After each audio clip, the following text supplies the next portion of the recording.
السلام علیکم محترم بھائی، لگتا ہے آپ نا شیعوں سے بہت زیادہ نفرت کرتے ہیں، اور یہ جو آپ شام غریبہ وغیرہ کہہ رہے ہیں نا متاع کو، تو اللہ سے ڈر جانا چاہیے۔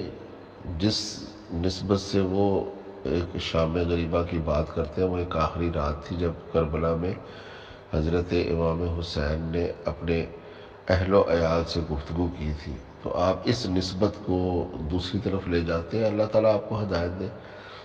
رہی بات متع سے، آپ نے جو بات کی ہے نا، متع ایک ایسا عمل تھا جو کہ اسلام میں جائز تھا۔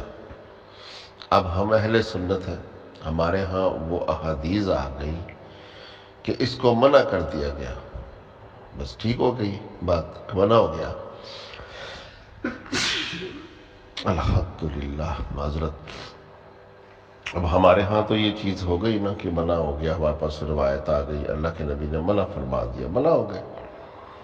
اب اہل تشیعوں کے ہاں یہ روایت آ گئی کہ منع نہیں ہوا۔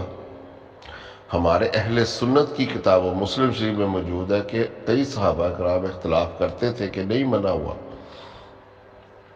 حضرت جابر سے ہے یہ روایت کہ وہ اس کے قائل تھے، حضرت ابن عباس اس کے قائل تھے، تو حضرت عمر کے دور میں بعد میں آ کر اس چیز کو زیادہ جو پھر ڈسکشن کی گئی، تو پھر اس دور میں کئی لوگوں نے رجوع بھی کیا، اور کئی مرتبہ دم تک اس چیز پر قائم تھے کہ نہیں جی یہ منع نہیں ہوا۔ یہ ہو گیا اختلافی مسئلہ، اہل سنت کے ہاں یہ منع ہو گیا، اہل تشیع کے ہاں نہیں ہوا۔ لیکن اس متع کو آپ اتنی گندی چیز بنا کر جب آپ پیش کریں گے نا، تو پھر کوئی غیر مسلم آپ سے پوچھے گا کہ اتنی گندی چیز کی آپ کے نبی نے اجازت دی ہوئی تھی؟ پہلے تو کرتے تھے نا لوگ، اجازت دی ہوئی تھی کہ کر لو۔ اور یہ متع ایسے نہیں ہوتا تھا کہ جس طرح ہمارے مولوی آپ کو بتاتے ہیں کہ اٹھا بندہ کسی لڑکی کو پکڑا، 5 گھنٹے کے لیے متع کر لیا، پھر آگے گئے 2 دن کے لیے کر لیا، پھر اس طرح یہ ایسے نہیں ہوتا تھا میرے بھائی۔ اس کا جواز ڈھونڈا جاتا تھا، پھر اس کا نکاح کیا جاتا تھا، گواہ ہوتے تھے، اسے نکاح متع کہتے تھے، اور اس میں بھی اگر ختم ہو جاتا تھا تو عدت ہوتی تھی، بچہ پیدا ہو جاتا تھا، وراثت میں شریک ہوتا تھا۔ اس کے سارے قوانین اولاد کے اور اس کے عدت کے، نکاح کے، حق مہر کے، سارے وہی ہوتے تھے جو نکاح دائمی میں ہوتے ہیں۔ صرف ایک فرق ہوتا ہے کہ نکاح دائمی جب چاہو ختم کر دو، آپ نے شادی کی ہو جب چاہو طلاق دے سکتے ہو، کوئی روکتا ہے آپ کو؟ لیکن نکاح متع میں موید ہوتی ہے ایک مدت کہ وہ چھوڑ نہیں سکتا اس مدت تک، اور اس مدت کے بعد آٹومیٹکلی وہ ظاہر ہو جائے گا۔ اور اگر جو وہ ظاہر ہونے سے پہلے وہ لڑکا لڑکی ہمیشہ کے لیے نکاح دامی بھی کرنا چاہے تو وہ کہہ سکتے جی ہم نے نکاح دامی اب کرنا ہے، اور اگر چھوڑنا چاہے چھوڑ بھی سکتے۔ تو یہ ہوتا تھا سفر میں، جنگوں میں، جب اپنے گھروں سے دور چلے جاتے تھے، ایسے ہی نہیں کہ ادھر رہتے ہوئے کرنا شروع کر دیتے تھے۔ جس طرح خنزیر حرام ہے، لیکن ایک ایسی نوبت ہے کہ جہاں جان بچانے کے لیے اسے کھایا جا سکتا ہے، اس طریقے سے وہ کراہت کے ساتھ کسی سرکمسٹانسز میں متع کیا جاتا تھا میرے بھائی۔ اب ہمارے ہاں کئی ایسے مسائل ہیں کہ ہمارے ہاں وہ منع ہے، کسی دوسرے مسالک میں وہ جائز ہے۔ ہمارے طلاق کے ہی مسائل لے لیں میرے بھائی، احناف کے ہاں ایک مجلس کی 3 طلاق ہو گئی، بیوی گئی، لیکن اہل حدیث کے ہاں ایک مجلس کی 3 طلاق بیوی نہیں گئی، وہ ایک ہی طلاق ہے۔ اب آپ مجھے بتائیں کہ ان دونوں میں سے ایک ہی صحیح ہوگا نا، دونوں تو نہیں صحیح ہو سکتے۔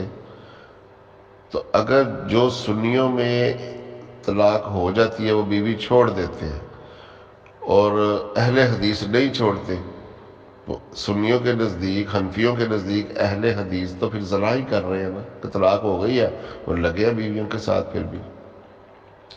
اور حنفیوں میں یہ حلالے کتنے عام ہیں، حلالہ سینٹر موجود ہے۔ آپ متع کے بارے میں اتنی غلیظ گفتگو کرتے ہیں کہ شام غریبہ وغیرہ اس کو کہہ دیتے ہیں، تو کیا ٹی وی کے اوپر، پرائم ٹائم میں ٹی وی کے اوپر کیا عورتیں نہیں آتی ہیں، وہ کہتی ہیں کہ جی ہمیں جو ہے نا کتنی بار انہوں نے طلاقیں دی اور حلالے کرواتے ہیں اپنے دوستوں کے ساتھ؟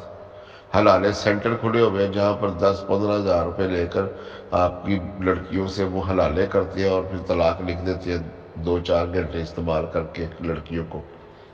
کئی واقعات موجود ہیں، کئی حلالے سینٹر موجود ہیں، کئی علماء حلالے کرتے ہیں، انہوں نے 100-150 عورتوں سے حلالے کیے ہوئے ہیں، وہ کہتے ہیں جی یہ ہم بڑی خدمت کر رہے ہیں قوم کی۔ تو اپنی چارپائی کے نیچے بھی ڈنڈا پھیرے ذرا۔ یہ حلالے سینٹر کیا یہ حنفیوں میں موجود نہیں ہیں، دیوبندیوں میں موجود نہیں ہیں، بریلویوں میں موجود نہیں ہیں؟ حلالے نہیں کر رہے پیسے لے لے کے عورتوں کے ساتھ؟ اور وہاں اہل حدیث جو ہے وہ 3 طلاق ایک مجلس کی ہو جائے اس کو ایک ہی سمجھتے ہیں، تم لوگ 3 سمجھتے ہو۔ تو تم اگر صحیح تو اہل حدیث سے زنا کر رہے ہیں، اور اگر اہل حدیث صحیح تمہاری طلاق ہوتی ہے، بیویاں چھوڑ کے ہو حلالے کرتے ہو، تو پھر آپ جو ہے نا یہ متع کا مذاق نہ اڑائیں اس طرح۔ اگر متع کا مذاق اڑانا ہے تو پھر بھائی میرے یہ متع جو ہے نا اس ایسی گندی چیز کو صحابہ میں رائج تھی اور کرتے تھے۔ اور اگر تم یہ کہو گے نا کہ جی شراب بھی تو پیتے تھے بعد میں منع کر دی، بھائی شراب منع کبھی پینے کی اجازت نہیں دی گئی، شراب پی رہے تھے لوگ، ایک وقت آیا منع کر دیا۔ حلالے کی تو باقاعدہ اجازت دی گئی ہے کہ تم کر سکتے ہو، بعد میں پھر جو خیبر کے مقام پر اس کو روک دیا گیا کہ اب نہیں کوئی کر سکتا، لیکن باقاعدہ اس سے پہلے تو اجازت دی گئی، اس کی حدیثیں ملتی ہیں۔ تو کیا اللہ کے نبی نے اتنی گندی چیز کی اجازت دی کہ جس کا تم لوگ اس طرح مذاق اڑاتے ہو؟ تو بات کو آپ سمجھ کر کیا کرو، ایسا نہ ہو کہ یہ باتیں غیر مسلموں کے ہاتھ جائیں اور آپ کے نبی پر اور آپ کے دین پر انگلیاں اٹھیں، اور فرقہ واریت میں اس حد تک اندھے نہ ہو جاؤ کہ حلالے کا مذاق اڑ جائے، پھر حلالے جیسی غلیظ چیز بھی تمہارے ہاں پائی جاتی ہے، اور متع تو ہمارے ہاں ختم ہو گیا، ان کے ہاں کسی صورت میں کیا جا سکتا ہے۔